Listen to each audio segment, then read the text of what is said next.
How alert can a murderer on the run for 30 years be? But just seeing the policewoman touch her ear made the killer decide to kill her. The sheriff urgently signaled her to put her hand down. A colleague began adjusting the surveillance. The sheriff rushed to stop him. It was over, the killer would definitely get suspicious. Sure enough, he left immediately. The policewoman followed him to an apartment building, pretending to be calm while wearing an earpiece. Soon, the two entered the elevator. The killer quietly pulled out a knife, ready to slit her throat. Suddenly, a hand stopped the closing elevator door. It was the sheriff himself. He pretended to be a father scolding his daughter. He took the chance to remove her earpiece and handed her a pair of earrings. While scolding his daughter, the sheriff started a conversation with the killer. When he saw the girl's now exposed ears, he finally put the knife away. At that moment, the sheriff took out a rotten apple from his pocket. He aimed the bruised part toward the killer, and his face immediately appeared clearly on the police surveillance screen. They had been tracking this man for over half a month. The man was a top assassin, highly skilled with daggers and close-range skills. 15 days ago, 10 billion in currency was robbed from a bank. Based on evidence left at the scene,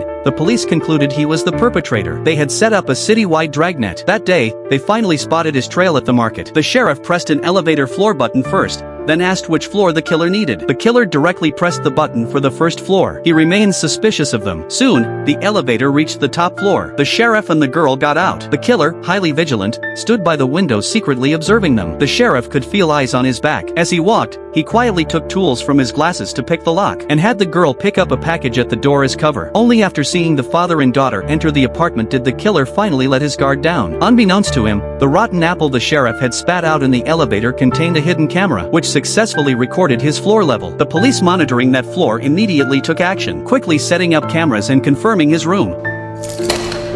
802，有了！ The next day, the sheriff encountered him again at the market. The killer approached him to talk, secretly using a detection device to scan the sheriff. He deliberately tested the sheriff, saying another shop was cheaper, but the police had already investigated that place. The sheriff told him that stall was the most expensive and had poor ingredients. Facing the killer's probes, the sheriff responded calmly and steadily. As they talked, the sheriff smoothly invited him to his home for a visit. A greater test was about to begin.